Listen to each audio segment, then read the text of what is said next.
In any major war, Britain is vulnerable to attack on its shipping routes. It needs to import food, oil, and war materials. The Germans exploit this weakness, mainly by the use of U-boats.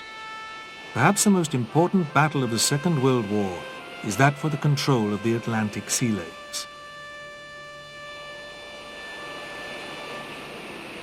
At the outbreak of war, the Admiralty takes command of all merchant shipping, and the convoy system is introduced. The aim of a convoy is to keep merchant ships together under the mutual protection of escorts. For much of the war, aircraft carriers, cruisers, and even the huge battleships are used to escort convoys. The main problem, though, is that they have to sail at the speed of the slowest ship, leaving them as vulnerable to attack as the merchant ships themselves. By the end of 1939, the figures look good. Just 17 of almost 6,000 ships that have sailed have been sunk. But the battle is only just beginning. The Norwegian campaign of April 1940 depletes the Royal Navy's destroyer fleet. Even worse, the fall of France gives the U-boats ports on the Bay of Biscay from which to enter the Atlantic. Now the attacks come in the Atlantic Gap. This is the center of the Atlantic, where escorts from America have left the convoy, but escorts from Britain have not yet joined. The U-boats reap a vast harvest of merchant shipping.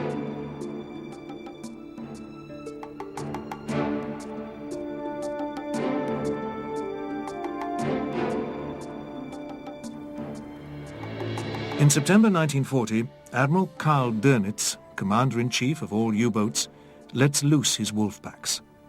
This is a concept whereby a U-boat or aircraft detects a convoy, radios the position to headquarters, who in turn assemble all other available U-boats in the path of the convoy.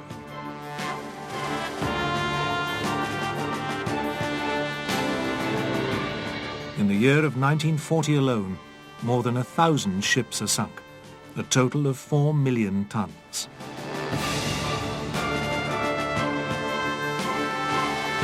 Not only is Britain losing merchant ships, the battle is also depleting the Navy's destroyers and corvettes. At this point, a valuable addition arrives from America.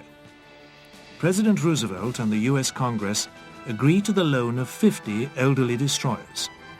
These replace the lost ships and bridge the gap until Britain's shipyards can build more. It is, however, the breaking of the German Navy's codes that breaks the stranglehold. Finally, the Navy knows where the U-boats are and can take appropriate action.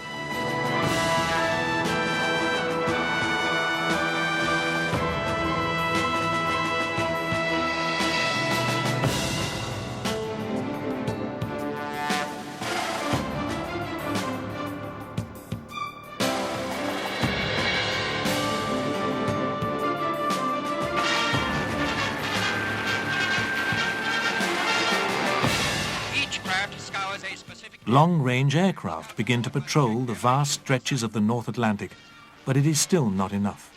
There are now more U-boats operating in the Atlantic than ever before, a total of 312 by the end of 1942. It may be a marauding U-boat caught on the surface. There's no time to be lost lest it escape by submerging. Immediately word is flashed to destroyers nearby and they close in ready for a kill. However, the sub turns out to be English, so all's well, and the patrol plane flies on.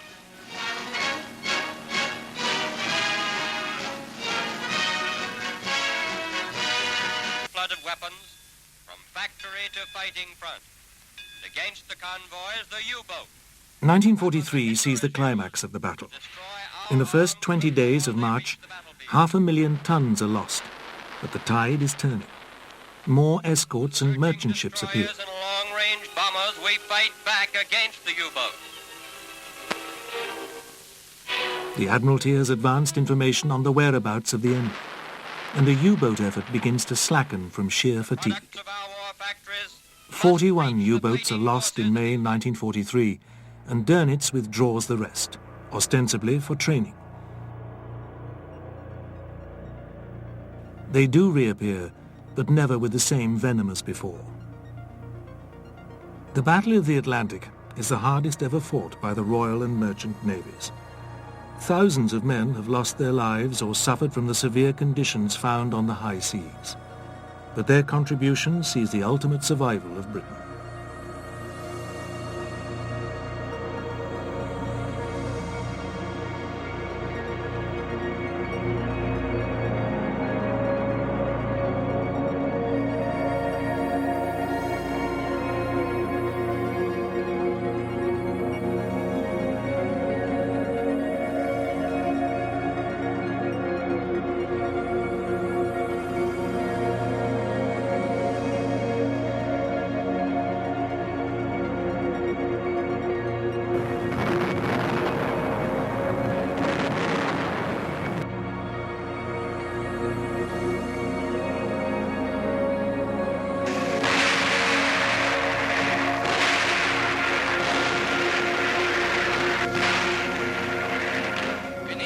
In 1940, Winston Churchill calls for specially trained troops of the Hunter class who can develop a reign of terror down the enemy coast. The result is 500-strong units called commandos, under the overall command of Admiral Sir Roger Keyes, Director of Combined Operations. These men train for amphibious landings using the lessons of the Norwegian campaign. Behind them, the Royal Engineers swing into action. They throw a pontoon bridge across in record time, so more troops can move up without delay. The span must be strong enough to support fast-moving mechanized forces, which form the spearhead of the main attack. The Royal Navy has had its own private army since the formation of the Admiral's Regiment in 1664. But the Royal Marines, as they became known, are committed on other projects. The formation of the commandos is the first sign of things to come. Operations involving all the armed forces working together. On August the 18th, 1942, the forces landed on the beaches at Dieppe on the French coast. The plan is to carry out a frontal assault on a defended seaside town and then withdraw.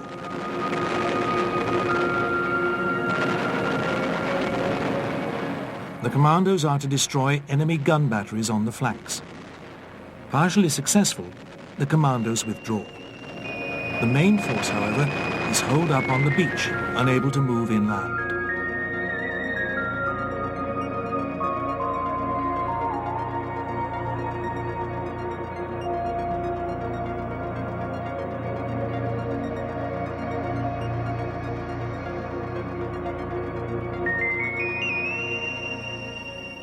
In just a few hours, over 1,000 men are dead and more than 2,000 captured. The remainder of the force withdraws.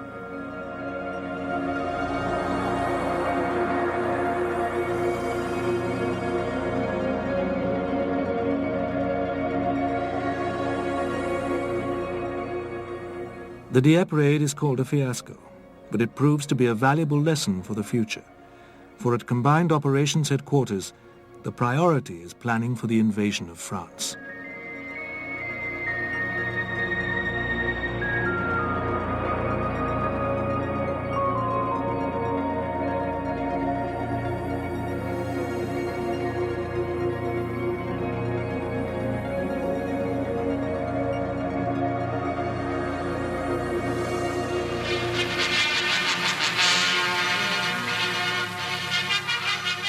The biggest lesson is that you cannot assault a well-defended port head-on. For this reason alone, Calais is not chosen for the assault. It is therefore decided to land on the Normandy coast in an area of beaches more than 60 miles long. The British and Canadian forces would land in the eastern area on 3 beaches designated Gold, Juno, and Sword. The naval operation would be called Neptune.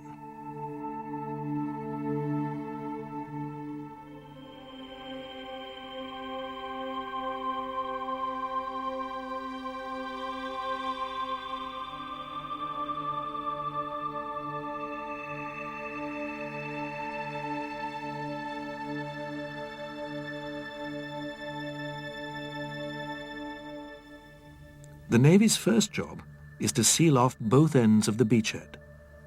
This is to prevent attacks by U-boats and the remaining elements of the German Navy's surface forces. The second job is to prepare the beaches for the invasion.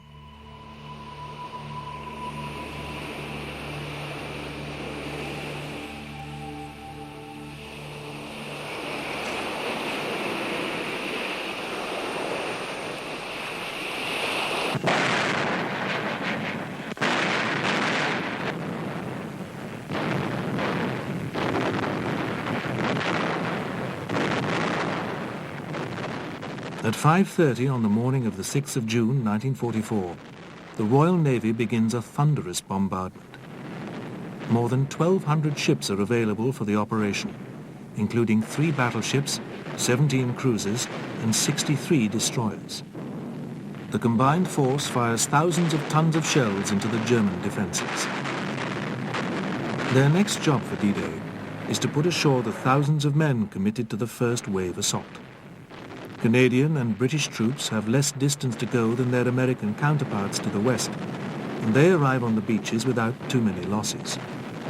Once landed, though, they meet with fierce resistance, and soon there are landing craft and tanks ablaze. But the area is not good for defence. No cliffs or other natural obstacles. Once the British tanks are ashore and the minefields are cleared, troops begin pouring off the beach. They said the whole thing was dear old Winston's idea. A collapsible... By dusk, all the beaches are secure. The Royal Navy now begins towing the mulberry harbours across the channel. Mulberries are imaginative designs that have been under construction for 2 years. They consist of huge concrete caissons to act as breakwaters and floating piers with roadways. During the build-up on the beaches, some 22,000 tons of supplies are unloaded each day from the mulberries until June the 19th. Then a gale lasting for 4 days completely wrecks the American harbour and causes severe damage to the British one. Using pieces from the American harbour, the British repair theirs, and soon the unloading continues. The main action is now ashore, and the bulk of the Royal Navy can withdraw, leaving smaller warships to continue escorting convoys across the channel.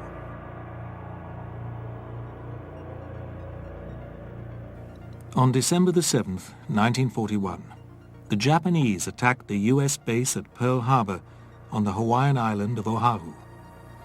In a short time, carrier-based aircraft destroy or badly damage 7 out of 8 battleships of the US Pacific Fleet. The USA has entered the war.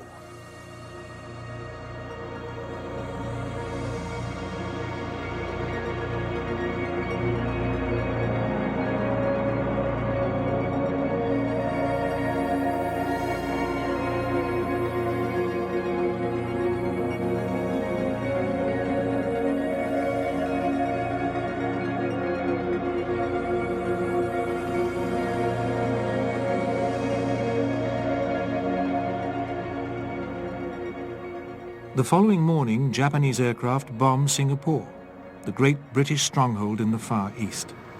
At the same time, the Japanese land in Malaya.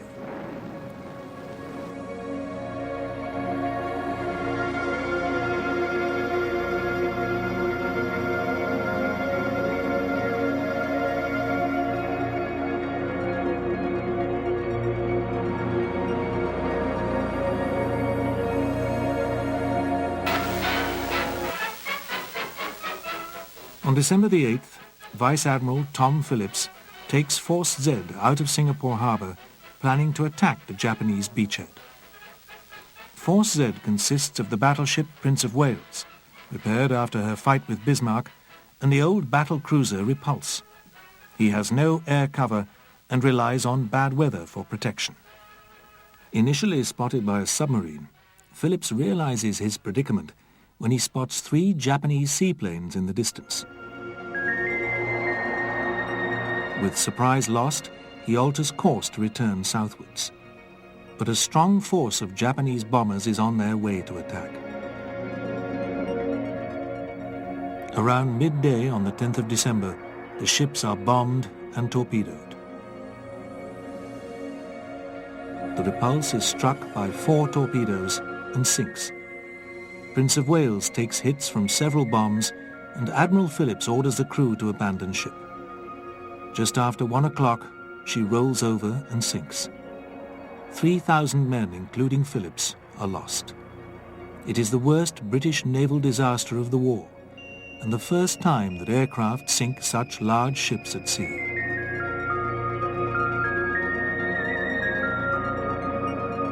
The loss of these ships proves that there is little or nothing to stop the Japanese. On the 15th of February 1942, Singapore surrenders.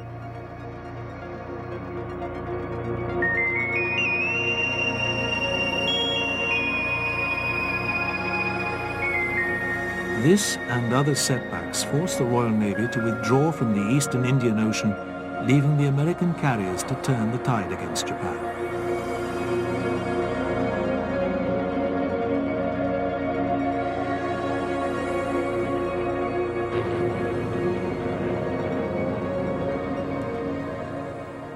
The next 3 years proved that the aircraft carrier is king in the Pacific. Victory at Midway for the American carrier-based aircraft just 6 months after Pearl Harbor gives the advantage to the United States. In fact, it is not too much of an exaggeration to say that the Japanese lose the war at Midway. But it is still a long road before they are finally beaten.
It is not until 1944 that the British Eastern Fleet is reinforced in enough strength to return to the fray. The addition of the Victorious is just the first move in the planned build-up of a substantial carrier force with which the fleet can enter the Pacific. But first, they have to re-equip.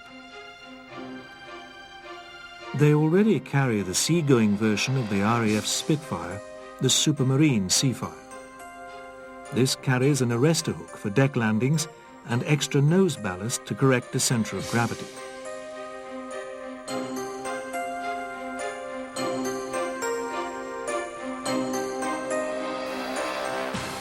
It's joined by a new aircraft, the Fairey Firefly, an aircraft designed by the manufacturers of the Swordfish. The Firefly is a single-engined naval reconnaissance and ground attack fighter which is planned to be used in operations against the Japanese mainland. However, it is increasingly used for anti-submarine duties.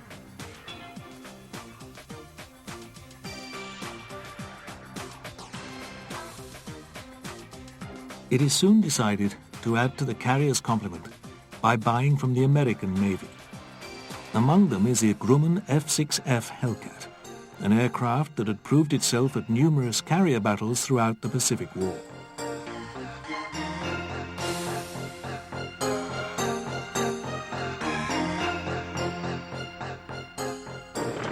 In the strike role, the Navy uses Grumman Avengers. These are big, rugged, three-seat bombers that can carry either a torpedo or up to 2,000 pounds of bombs. They're also some of the most flexible aircraft in the fleet, being used for anti-submarine patrols or even close support for ground troops. After some operations in the Indian Ocean, the British Pacific Fleet, as it's now called, sails east. In March 1945, it joins the US Fifth Fleet in operations around Okinawa. It is at this point that the British get their first taste of the kamikaze. These are Japanese suicide planes that are used to crash into Allied ships, causing great damage. 4 of the British carriers are hit, but their armored flight decks prevent the ships being put out of action. The carriers take part in the final operations of the war, when, now attached to Admiral Halsey's Third Fleet, they take part in bombing operations against the Japanese mainland. On the 14th of August 1945, after the 2 atomic bombs had been dropped on Hiroshima and Nagasaki, the Japanese surrender. In wartime, the strength of the Royal Navy reaches over 850,000 men and 3,500 ships. It takes just 2 years of peace to reduce this to 170,000 men and 600 ships.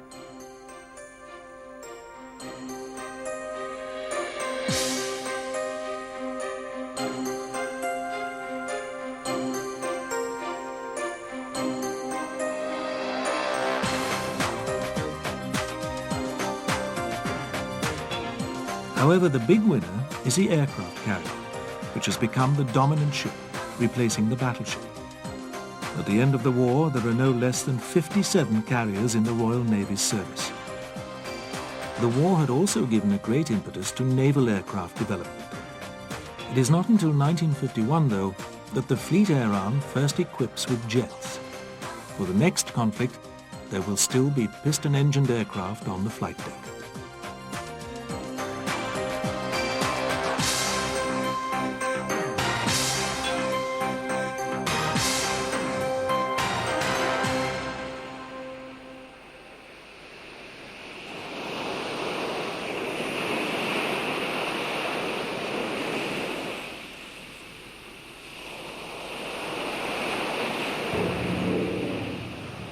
In 1950, with the onset of the Korean War, the standard fleet fighter is the Hawker Sea Fury.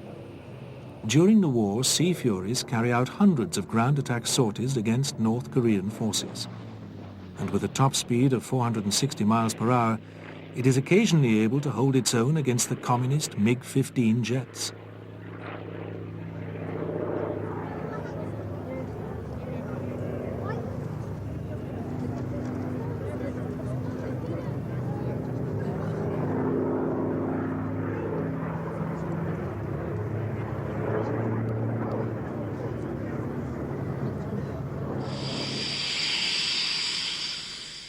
When jets finally enter service with the Fleet Air Arm, there are a number of problems to be solved with the carriers themselves. To stop a landing aircraft from potentially crashing into parked aircraft, the Navy introduces the angled flight deck, giving the pilot the opportunity to go round again after an abortive landing.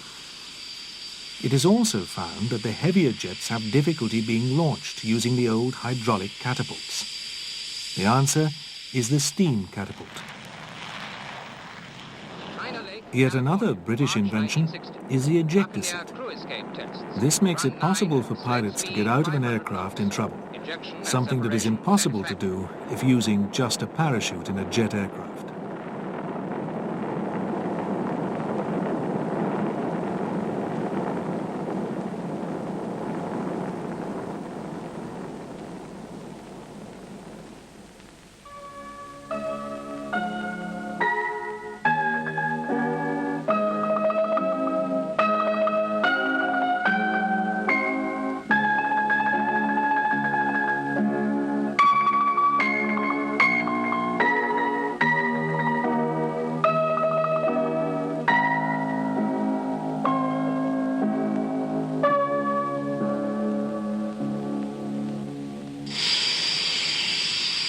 These inventions bring the Royal Navy back to the forefront of carrier technology. A new era of carrier-based jet aircraft now begins. Supermarine, the company that had built so many naval aircraft between the wars, now produces aircraft such as the Attacker, which is the Navy's first pure jet fighter. It is followed by the Scimitar in 1960.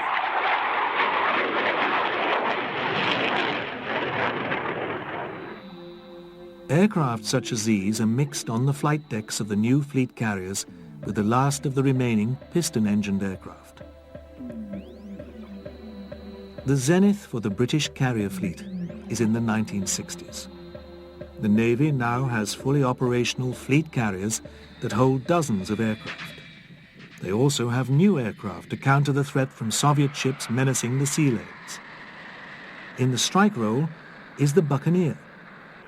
It is purpose-built to fly low and deliver either conventional bombs or a nuclear weapon. Its rugged design is perfect for the rigors of the flight deck with heavy landings and explosive takeoffs.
The chosen fighter is the marvelous Phantom.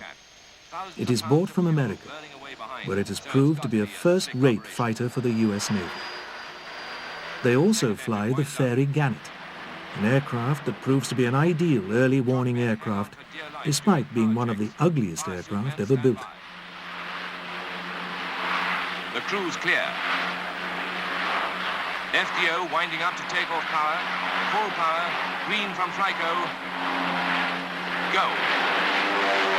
Back into the seat and away. However, it is the development of the vertical takeoff Harrier and the usefulness of the helicopter that revolutionizes the Royal Navy. The government's determination to get rid of the costly fleet carriers is helped by VSTOL development. These first ski jump tests fully confirm that These radical new aircraft can be flown off much smaller ships, the first of the Navy's new through-deck cruisers being delivered in 1980. Let's look again at how simple the launch technique is for the pilot. Lined up and ready to go. Brakes off, full throttle, accelerate with nozzles aft, steering between the tram lines, nozzles down. transition, and climb away. Of course, there is not just aircraft carrier development in the post-war years. The submarine has advanced throughout the period, but it is the coming of the nuclear deterrent that really makes the difference. In 1969, the Royal Navy becomes the keeper of Britain's nuclear deterrent, taking over from the RAF. A new generation of powerful Polaris submarines takes to the seas. The Royal Marines also benefit from new ships. In 1960, the carrier HMS Bulwark emerges from refitting as a commando ship. She departs for the Far East, where she exercises with her contingent of Marines. They are now able to use either landing craft or helicopters to get ashore, extending the great tradition of amphibious forces established during the Second World War. The Royal Navy is involved in many small peacekeeping operations and short conflicts during the post-war years. However, it is not until the 1980s that a major challenge appears.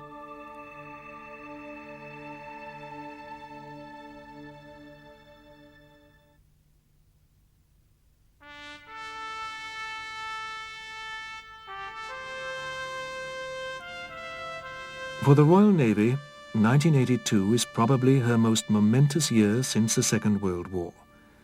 On the night of the 1st of April, the Falkland Islands are invaded by Argentina, claiming the islands for themselves.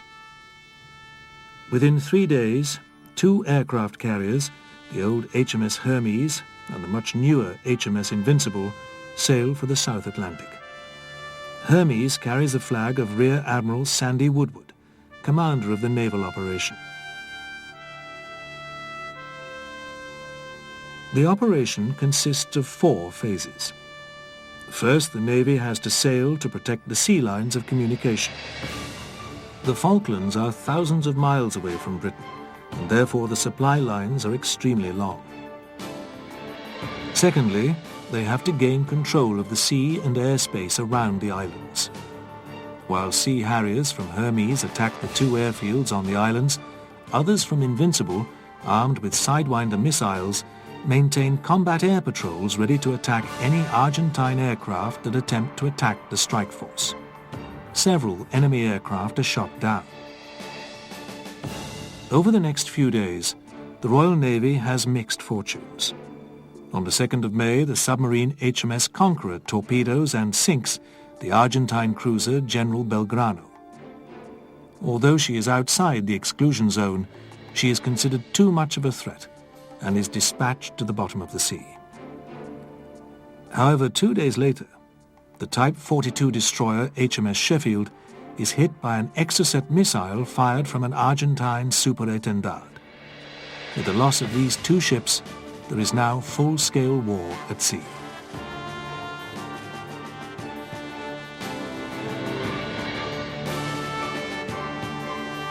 The third phase is to support the landings to retake the islands. Another ship, the frigate Ardent, is lost to bombing, and by the 25th of May, the air attacks are at their peak. The destroyer Coventry and the transport ship Atlantic Conveyor are both lost. The loss of the latter ship is a terrible blow. Despite having offloaded her Harriers, she still carried 10 helicopters and vast quantities of stores for the land campaign. On the 28th of May, the troops ashore move out of the beachhead. Now the Navy enters its final phase of the operation, that of supporting the land battle. On the 8th of June, a daring move to land troops at Bluff Cove in the southeast turns to disaster. First, the landing ship Sir Galahad is attacked and turned into a blazing wreck. Soon afterwards, her sister ship, Sir Tristram, is severely damaged. This attack by Argentine daggers and Skyhawks is one of the most damaging of the campaign. 57 troops and crew are killed, with many more wounded. However, a few days later, the war is over, and the British troops retake the islands and Argentina surrenders. Many lessons are learned from the Falklands campaign. The use of the Harrier is vindicated by the success of the air battle over the Falklands. However, there is concern over the ease with which ships of the task force are attacked. A new frigate, the Type 23, takes on board many of the lessons. More separate compartments are added to isolate damage and control the spread of fire and smoke. New air defense capabilities are also added. After the conflict, the British government reverses the earlier decision to reduce the size of the Navy. It also states that the Navy should be prepared for out-of-area operations as well as those in the waters around Britain. However, just a few years later, the end of the Cold War and the collapse of the Soviet Union leads the Treasury to slash millions from the defense budget. The main effects are to be the reduction of the Navy's submarine and surface fleets, leaving the carriers and the fleet air arm untouched. As the proposals go before Parliament, another war looms, this time in the Gulf. In 1990, Iraq, led by Saddam Hussein, invades and occupies Kuwait. Fearing for the future of their oil supplies and for the independence of Kuwait, the Western powers begin a build-up of troops, aircraft and ships in the Gulf. The Royal Navy plays a leading role in the blockade of Iraq, designed to force its withdrawal from Kuwait. However, blockade takes a long time to have an effect, and time and patience run out. During the war itself, minesweeping operations allow the Navy to operate surface ships far in advance of other naval forces, providing an advanced defense and early warning barrier. This enables Lynx helicopters to carry out a superb series of attacks on Iraqi naval units with their anti-ship missiles. After the Gulf War, the Navy is back to defending themselves against government cuts, despite the fact that they're expected to take part in NATO operations around the world. The next assignment is to enforce sanctions against the former states of Yugoslavia that had broken up after the fall of communism. Amongst others, the carrier Ark Royal patrols the Adriatic Sea, using her Harriers to great effect. When the sanctions prove to be ineffective, the Harriers go on the offensive.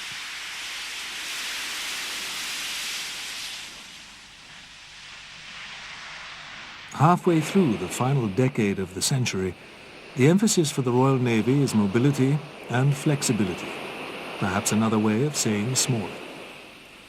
At the end of the 20th century, the Royal Navy is a slimmed-down force based on 3 main capabilities supported by escorts and other vital units. The most visible of these is maritime air power. The Navy has 3 aircraft carriers: HMS Invincible, Illustrious, and possibly the most famous name in naval history, Ark Royal. The core of each of these ships is their aircraft, and in the Sea Harrier FA-2, they have one of the most potent fighters in the world. Armed with the latest advanced medium-range air-to-air missiles, or AMRAAMs for short, they are fleet defense fighters par excellence. They also carry laser-guided bombs and Sea Eagle missiles, giving them an advanced strike capability.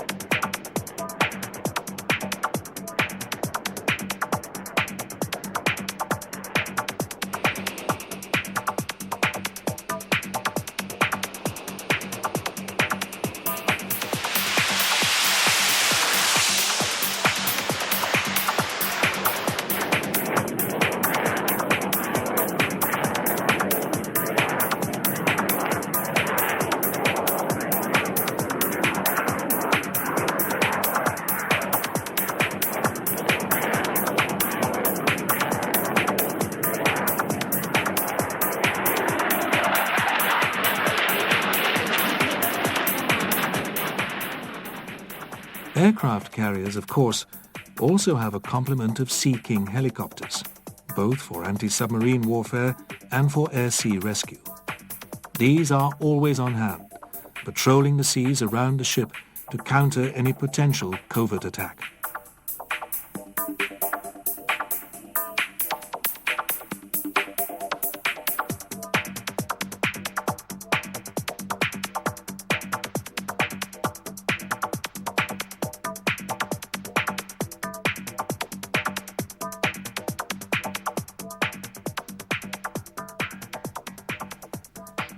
The Sea King has also been joined by an updated Lynx, the Mark 8, the latest anti-submarine and anti-ship helicopter.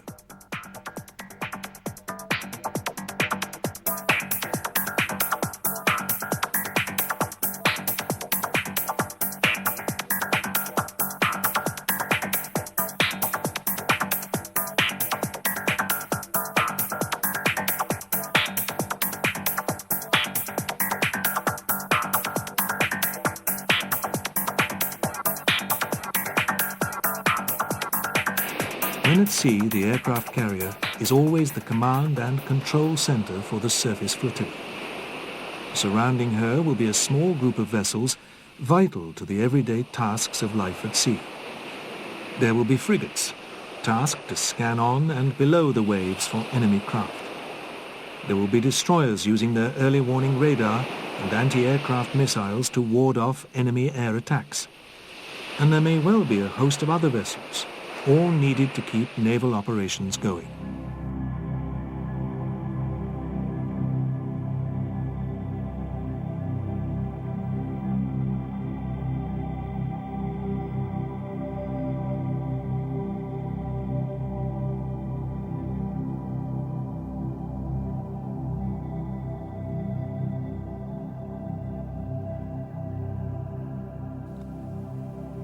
One of the most spectacular sights is a replenishment at sea. This is carried out by one of the Royal Fleet Auxiliaries ships. She comes within meters of a carrier to deliver everything from food and post for the crew to thousands of tons of fuel to keep both the ship and her aircraft going. It is difficult enough in calm seas during peacetime. Just imagine doing this in treacherous waters in a war zone with the possibility of enemy attack.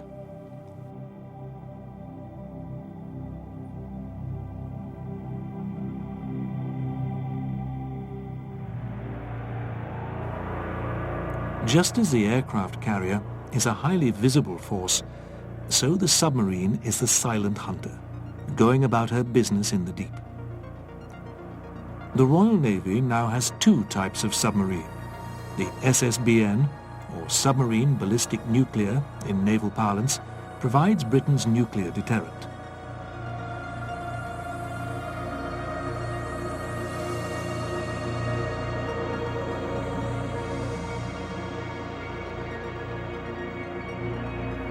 The SSN, or just plain submarine nuclear, provides a more conventional deterrent.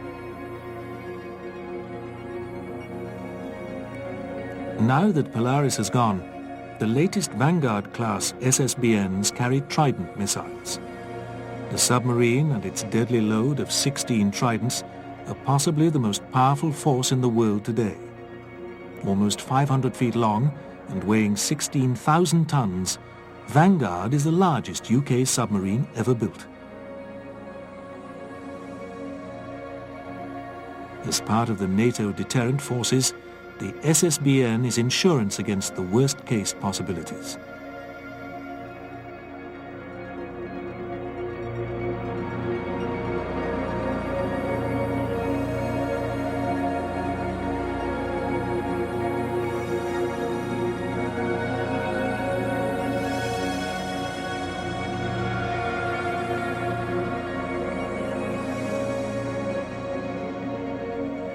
While the SSBN takes on a worldwide strategic role, the SSNs offer a more tactical approach.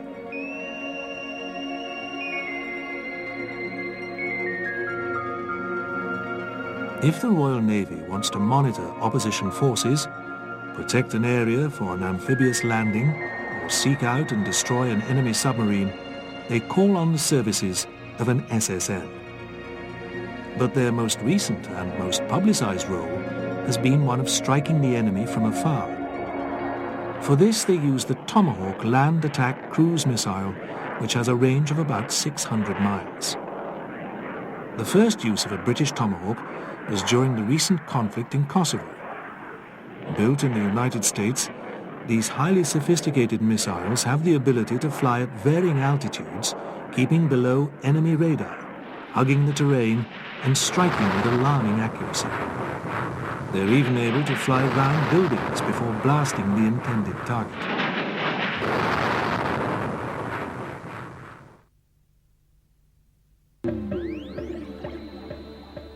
Of course, none of the Royal Navy's submarines could be effective without a professional crew. Almost 10% of the Navy's personnel are in the submarine service, more than 3/4 of them on sea duty, and the average age is only 28. The most tangible of the Royal Navy's capabilities is that performed by the Royal Marines. The Marines have a tradition that stretches back more than 300 years, since when they have been employed as gun crews, land-based infantry, and amphibious assault troops.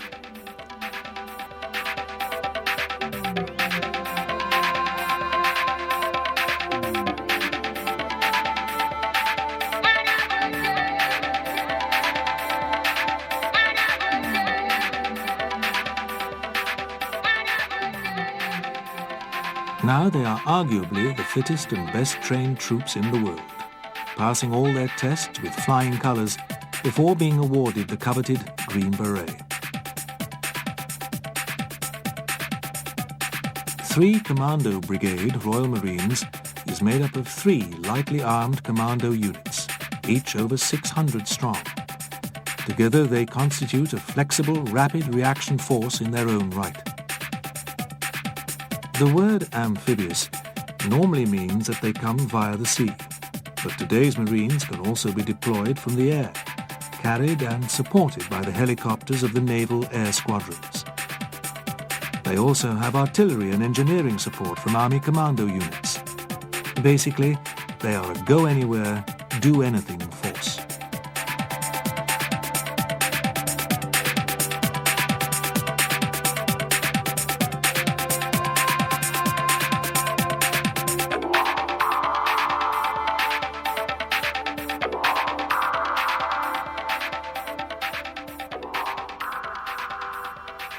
Overall, the current Royal Navy has been created to take on any threat or action required of it, whether alone or as part of a NATO or United Nations force.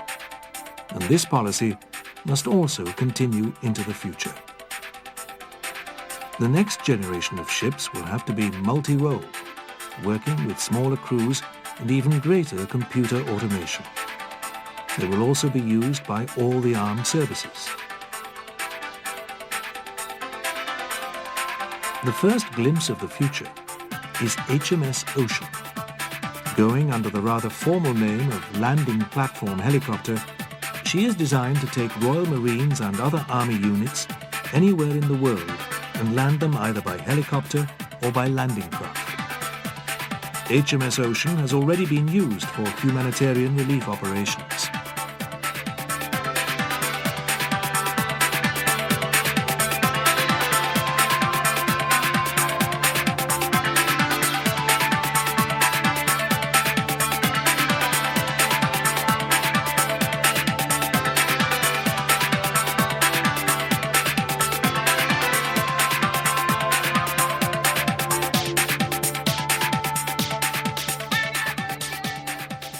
Submarines will continue their current roles, with some of the older SSMs being replaced by newer ones. In the longer term, it's likely that future submarine designs will be joint projects with other countries.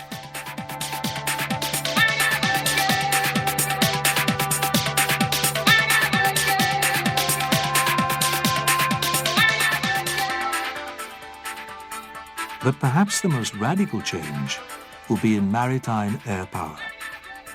It is intended that aircraft carriers will still be the core of the Navy's surface flotillas, but the Harrier will be superseded within the next 10 to 20 years. Underway in the United States is a project called the Joint Strike Fighter.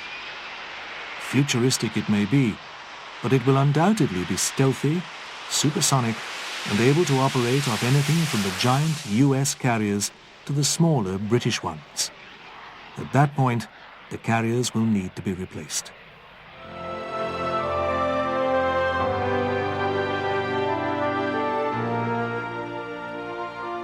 For the last 100 years, the Royal Navy has maintained its tradition as one of the world's most powerful navies, able to cope with war, peacekeeping and humanitarian relief, whether alone or with its allies. To do anything less in the future would be to betray generations of the Royal Navy's finest.